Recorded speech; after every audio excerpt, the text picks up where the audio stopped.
Shalom Bapak Ibu Saudara-saudari terkasih dalam Yesus Kristus. Pada hari ini Sabtu tanggal 22 Maret 2025, hari biasa pekan kedua Prapaskah. Bacaan Injil Lukas bab 15 ayat 1 sampai dengan 3, dilanjutkan ayat 11 sampai dengan 32.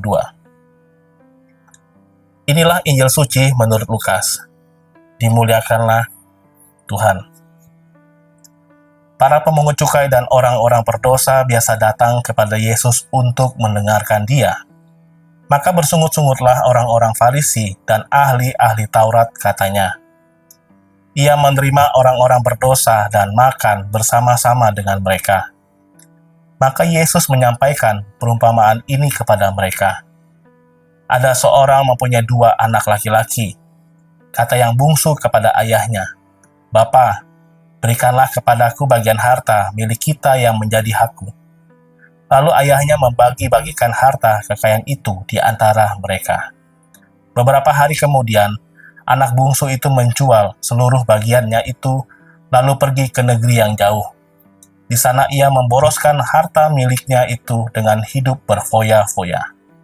Setelah dihabiskannya harta miliknya, timbullah bencana kelaparan di negeri itu dan ia pun mulai melarat.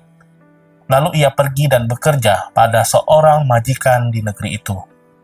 Orang itu menyuruhnya ke ladang untuk menjaga babi. Lalu ia ingin mengisi perutnya dengan ampas yang menjadi makanan babi itu. Tetapi tidak seorang pun yang memberikannya kepadanya. Lalu ia menyadari keadaannya, katanya, "Betapa banyak orang upahan Bapakku yang berlimpah-limpah makanannya. Tetapi aku di sini mati kelaparan. Aku akan bangkit dan pergi kepada Bapakku dan berkata kepadanya, Bapa, aku telah berdosa terhadap surga dan terhadap Bapa. Aku tidak layak lagi disebutkan anak Bapa. Jadikanlah aku sebagai salah seorang upahan Bapa." Maka bangkitlah ia dan pergi kepada bapaknya. Ketika ia masih jauh, ayahnya telah melihat dia. Lalu tergeraklah hatinya oleh belas kasihan. Ayah itu berlari mendapatkan dia, lalu merangkul dan mencium dia. Kata anak itu kepadanya, "Bapa, aku telah berdosa terhadap surga dan terhadap Bapa. Aku tidak layak lagi disebutkan anak Bapa." Tetapi ayah itu berkata kepada hamba-hambanya, "Lekaslah bawa kemari jubah yang terbaik, dan pakaikanlah kepadanya. Kenakanlah cincin pada jarinya, dan sepatu pada kakinya. Dan ambillah anak lembu tambun itu, sembelihlah dia, dan marilah kita makan dan bersuka cita. Sebab anakku ini telah mati dan menjadi hidup kembali. Ia telah hilang dan didapat kembali." Maka mulailah mereka bersukaria. Tetapi anak yang sulung sedang berada di ladang. Ketika ia pulang dan dekat ke rumah, ia mendengar bunyi seruling dan nyanyian tari-tarian. Lalu ia memanggil salah seorang hamba dan bertanya kepadanya apa arti semuanya itu.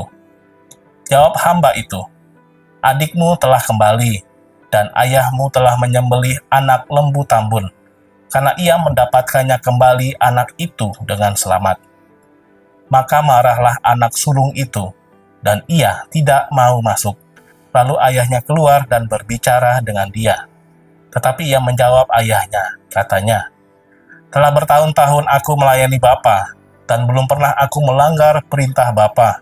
Tetapi kepadaku belum pernah Bapa memberikan seekor anak kambing pun untuk bersuka cita dengan sahabat-sahabatku.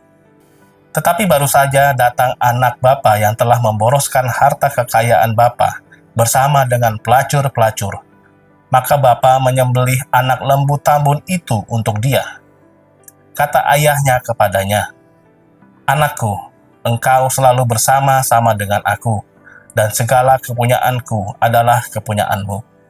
Kita patut bersuka cita dan bergembira karena adikmu telah mati dan menjadi hidup kembali. Ia telah hilang dan didapat kembali."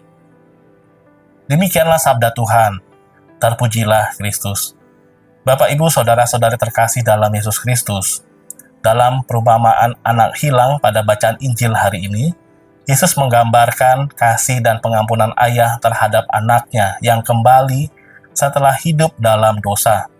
Bacaan ini mengajarkan kita tentang kasih dan pengampunan yang luar biasa yang ditawarkan oleh Tuhan kepada kita. Meskipun kita mungkin jatuh dalam dosa dan menjauh dari kehendak-Nya, Tuhan tetap mengasihi dan siap mengampuni kita saat kita kembali kepadanya dengan hati yang tulus. Seperti ayah dalam perumpamaan, Tuhan tidak hanya menerima kita kembali, tetapi juga merayakan kedatangan kita dengan sukacita. Marilah kita memiliki sikap rendah hati, mengakui dosa-dosa kita, dan berbalik kepada Tuhan dengan tulus. Tuhan Yesus memberkati kita semua. Amin.